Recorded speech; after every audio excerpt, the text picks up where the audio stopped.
शची अपने पति पल्लव के अधीनस्थ कर्मचारियों से रिश्वत लेकर उनके प्रमोशन, ट्रांसफर आदि कार्यों के लिए पल्लव पर दबाव बनाती थी। लेकिन एक दिन ऐसा समय आया कि भाग्य ने उसके साथ ऐसा क्रूर मजाक किया कि उसे अपनी गलतियों पर पछताने के सिवा कुछ नहीं बचा। मिश्रा जी, अब तो आप खुश हैं, आपका काम हो गया। इसे पूरा करवाने के लिए मुझे काफी मशक्कत करनी पड़ी, शची ने मिठाई का डब्बा पकड़ते हुए अपनी आदत के अनुसार कहा।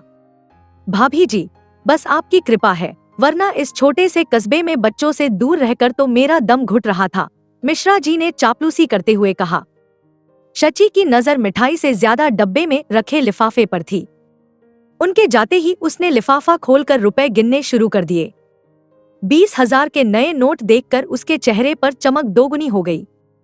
पल्लव एक ऐसी जिम्मेदार पोस्ट पर थे जहां विभाग के किसी भी ट्रांसफर, प्रमोशन या खरीदारी संबंधी फाइल उनके हस्ताक्षर के बिना आगे नहीं बढ़ती थी। शची ने इस स्थिति का पूरा फायदा उठाना शुरू कर दिया। शुरुआती दिनों में पल्लव उनकी इन हरकतों पर गुस्सा होते थे और बार बार रोकते थे। लेकिन जब लोगों ने सीधे उनके घर पहुंचकर शची के जरिए काम करवाने का दबाव बनाना शुरू किया, तो पल्लव ने अनमने भाव से कुछ मामलों में समझौता कर लिया। धीरे धीरे मिठाई के डब्बों के साथ लिफाफे और महंगे गिफ्ट्स भी आने लगे। शची के कहने पर पल्लव ने चुप रहना शुरू कर दिया। इस ऊपरी कमाई से घर की आर्थिक तंगी दूर हुई। बच्चों और पत्नी की खुशी देखकर पल्लव ने आंखें मूंद ली। शची के बढ़ते साहस ने उसे और भी निर्भीक बना दिया। पहले जहां वह दिए गए पैसे चुपचाप रख लेती थी, वहीं अब वह खुलकर डिमांड करने लगी थी। शची की इस आदत ने उन्हें लग्जरी जीवन का आदी बना दिया। घर में पैसों की कमी खत्म हो गई। बच्चों के पास अलग अलग टीवी और बाइक आ गई। किटी पार्टियों और क्लब में अपनी महंगी साड़ियां और गहने दिखाकर शची गर्व महसूस करती थी। लेकिन कहते हैं, हर आदत की एक सीमा होती है।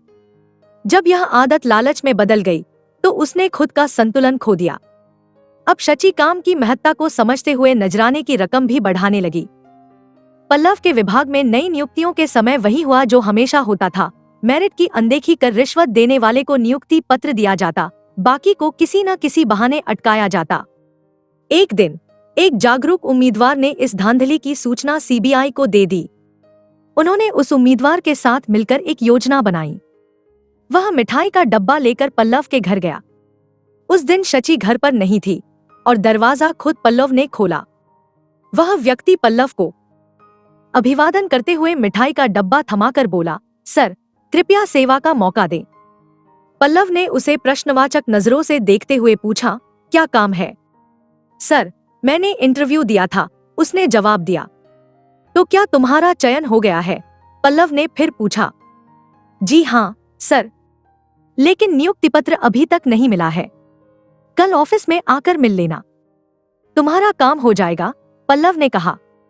धन्यवाद, सर। लिफाफा खोलकर देखिए, इतने काफी हैं या कुछ और का इंतजाम करूं? अरे, इसकी क्या जरूरत थी? जितना भी है ठीक है, पल्लव ने थोड़ा झिझकते हुए कहा, क्योंकि यह पहली बार था जब उन्हें सीधे ऐसी स्थिति का सामना करना पड़ा। आम तौर पर यह सब शची ही संभालती थी।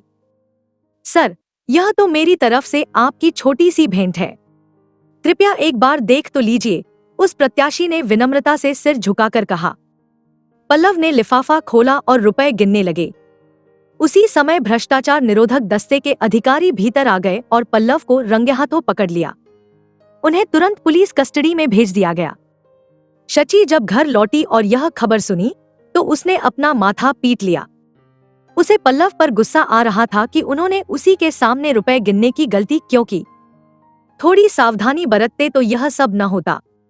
लोग तो करोड़ों के घोटाले करके भी बच जाते हैं, और यहाँ कुछ हजार के लिए नौकरी और इज्जत दोनों चली गई। शची ने मन ही मन सोचा। उसने कभी नहीं सोचा था कि उसकी इच्छाएं इस तरह उसके परिवार का मान मर्दन करेंगी।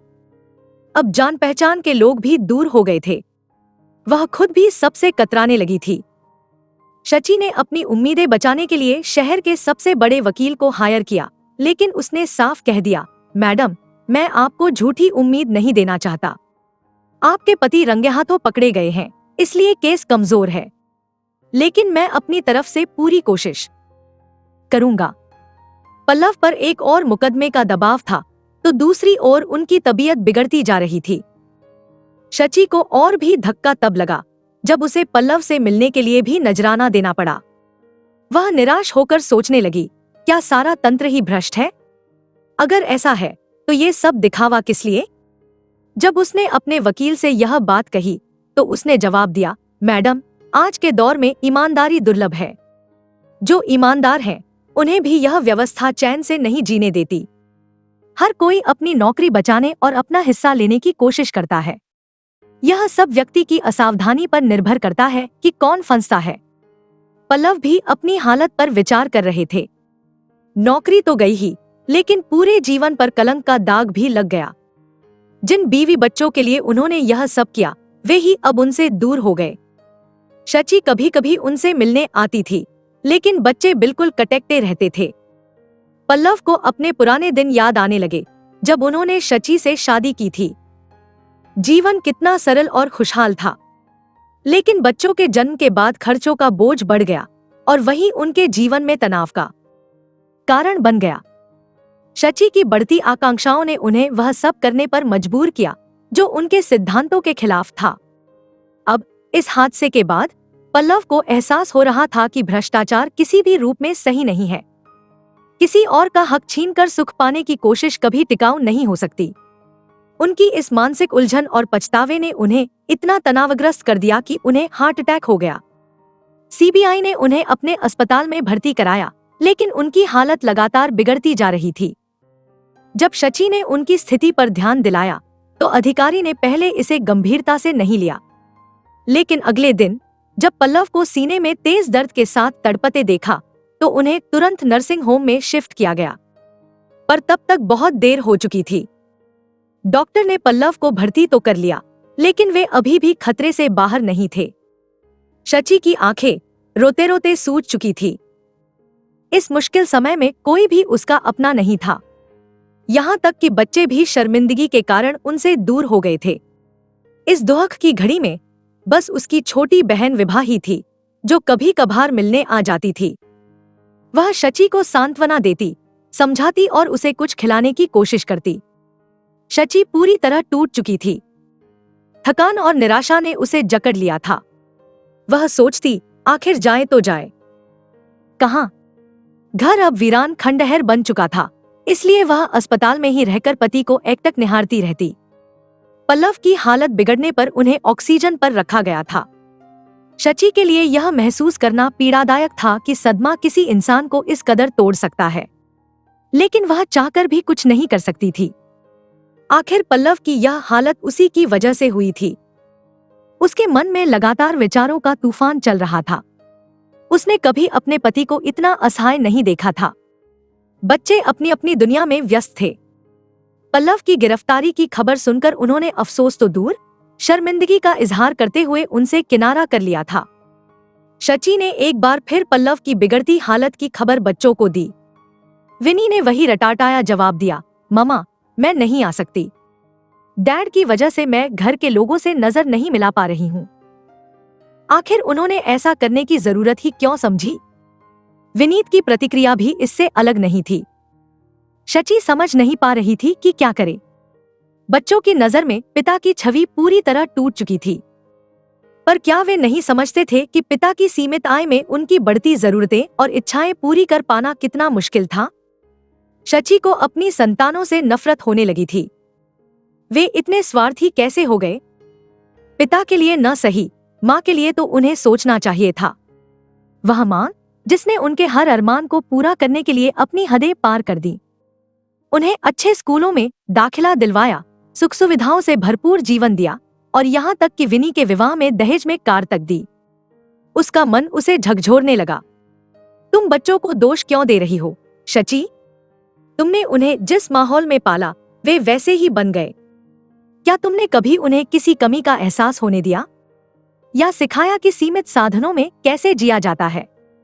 अंतरात्मा की आवाज सुनकर शची बोली, पर मैं ऐसा नहीं चाहती नहीं थी, लेकिन क्या तुम नहीं जानती थी कि हर कर्म का परिणाम होता है?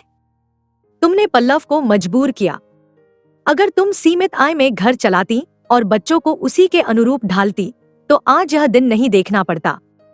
पल्लव ने तुम्हारी खातिर बुराई का मुखौटा जरूर पहना, लेकिन अपनी अच्छाई को पूरी तरह मार नहीं पाए।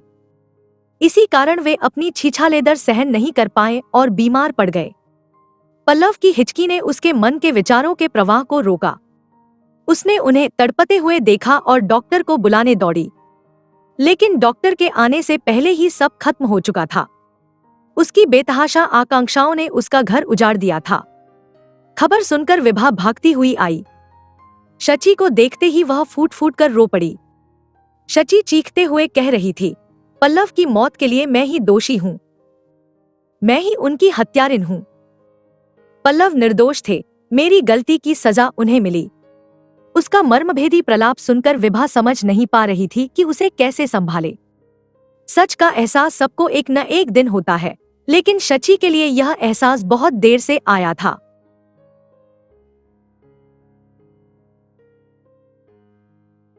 दोस्तों, आपको हमारी आज की ये कहानी कैसे लगी, हमें कमेंट करके जरूर बताएं। अगर कहानी अच्छी लगी तो वीडियो को लाइक करें और अपने दोस्तों के साथ भी शेयर करें। मिलते हैं अगली वीडियो में एक नई कहानी के साथ। धन्यवाद।